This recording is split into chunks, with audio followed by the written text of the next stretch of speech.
اخواتي وحبايب قلبي عاملين ايه؟ وحشين يا جدعان. بقول لكم يا جدعان، تخيلوا كده معايا اللحظه.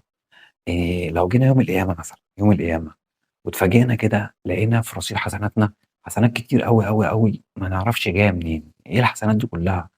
يا رب احنا ما عملناش الكلام ده كله. اتفاجئنا ان الحسنات دي جات لنا عن طريق قناه خيريه. احنا كنا بنتفاعل عليها، بنعمل لها لايك، نكتب تعليق، قلبنا بس مع انما الاعمال والنيات.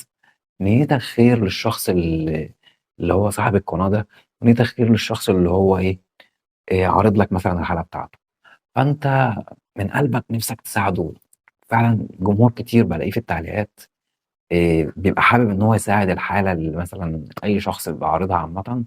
ناس كتيرة بتعمل محتوى إنساني وناس كتيرة بتعمل محتوى خيري، ومساعدتك ليهم هينوبك ثواب كبير، هيبقى ليك أجر أنت كمان على مساعدتك ليهم وعلى وقوفك معاهم، سواء بقلبك أو بقى بدعمك اللي هو اللايك والشير والتعليقات والحاجات الجميلة دي.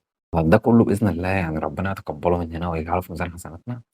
وهنا برضو يا جماعة في قناتي هنا، أنا بعرفكم بنفسي، أنا أخوكم أكرم الشيمي، ودي قناة النية خير، أول قناة خيرية، وبإذن الله حابب إن أنا أكبرها وأساعد من خلالها أكبر عدد ممكن من الناس. أي حاجة أقدر أعملها أعملها، سواء للجمهور اللي بيتابعني أو لأي حد في الدنيا بحالها. فبجد تعاوننا مع بعض ممكن نبص نلاقي يوم القيامة ربنا مجازينا خير على كل الحالات الإنسانية اللي احنا هنقف معاها وهنساعدها. ممكن تبقى مساعدة بسيطة، ممكن تبقى مساعدة كبيرة، ممكن تبقى مساعدة مناسبة، ممكن تبقى على حسب بقى. يعني احنا ربنا يكرمنا القناة دي تنجح، بس أوصل بإذن الله بيكم وبدعمكم وبوشكم اللي زي العسل ده لل1000 مشترك، ونحقق ال4000 ساعة مشاهدة.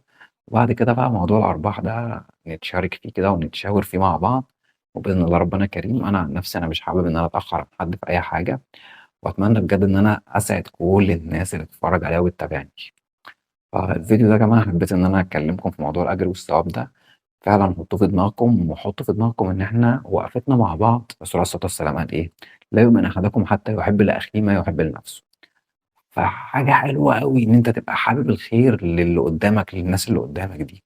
تمشي كده تشوف الناس في الشارع، ربنا يصلح حالك، تسلّم عليه ربنا يصلح حالك، ربنا يوفقك، ربنا يكرمك، ربنا يخلّيك، ربنا يعزّك، ربنا دعواتك وحُبّك للخير للناس، أنت ذات نفسك هتبقى مرتاح ومبسوط، والله العظيم.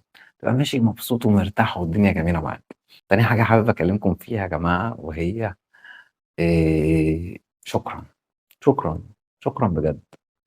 بجد يا جماعة والله شكرًا ليكم على وقوفكم معايا وعلى دعمكم ليّا وعلى كلامكم الحلو اللي أنتم بتقولوه في التعليقات. شكر عام لكل اللي بيتابعني وكل اللي هيتابعني، وأي حد نِفْسه إن هو ينجّح معايا القناة دي، وأي حد نِفْسه بجد إن هو يشوف العالم ويشوف المصريين والمسلمين عامةً، عامةً يعني والعرب كلّهم لمّا بيتحدوا في حاجة بيعملوا إيه. بنشوف الأجانب عيشتهم رايقة وعيشتهم high وعيشتهم جميلة وكلام من ده كلّه. ربنا يسهّل للجميع. إحنا كمان عايزين نبقى إحنا كمان كده، عايزين يبقى الواقع بتاعنا أعلى شوية وأحسن شوية، وعايزين إحنا كمان يبقى إيه، نحقق كل اللي نفسنا فيه، سواء أحلام شخصية، سواء أحلام عامة، عامةً في الحياة في الواقع اللي إحنا عايشينه في الدنيا. فبإيدينا لو حطينا إيدينا في إيدين بعض وكلنا كده بقينا مع بعض كده صف واحد كده، تمام، بإذن الله ربنا يكرمنا ويوسّع علينا ونقدر من خلال مثلًا حاجة زي كده مثلًا، نقدر إن إحنا نحقق منها كل حاجة نفسنا فيها. بإذن الله أتمنى إن أنا أكون عند حُسن ظنكم، أتمنى تثقوا فيّا وتدّوني فعلًا المكانة دي، و ونكمّل مع بعض الطريق. وبيقولوا المَيّة تكدِّب الغطاس والمَيّة تكدِّب الغطاس. وأنا بإذن الله ما أكون عند حُسن ظنكم يعني، وهاعمل لكم كل اللي أقدر عليه. شكر خاص بقى لأهالي السعودية الكرام وناسهم الجُمال، الناس الحلوة اللي على دماغي كلّها والله العظيم من فوق. باحبكم من كل قلبي. طبعًا أهل السعودية وناس السعودية والكعبة الشريفة، الكعبة المكرمة، ربنا يرزقنا يا رب زيارة بيته الكريم. باشكر محمد بلال جدًا، وباشكر قرايبه كلّهم، توحة ومها والطحلاوي وطراش وعساف وكريش، دحيدح ودغيلب وسالم الدوسري، أحسن ناس في الدنيا وعلى دماغي والله العظيم من فوق. وتحية كبيرة ليكم من القلب، بنحبكم، وأتمنى دايمًا إن أنتم دايمًا تكونوا بخير وصحة وسلامة.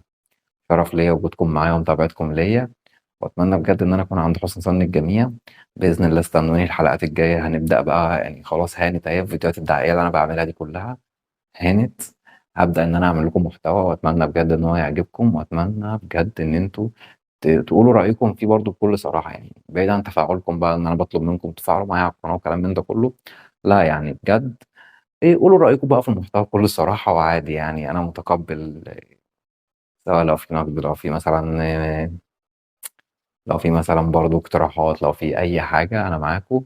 وبجد إحنا إخوات وحبايب وصحاب، وباحب الناس كلّها والناس كلّها على دماغي. وأتمنى أكون عند حُسن ظنكم. أشوفكم على خير يا أحلى جمهور في الدنيا. سلام.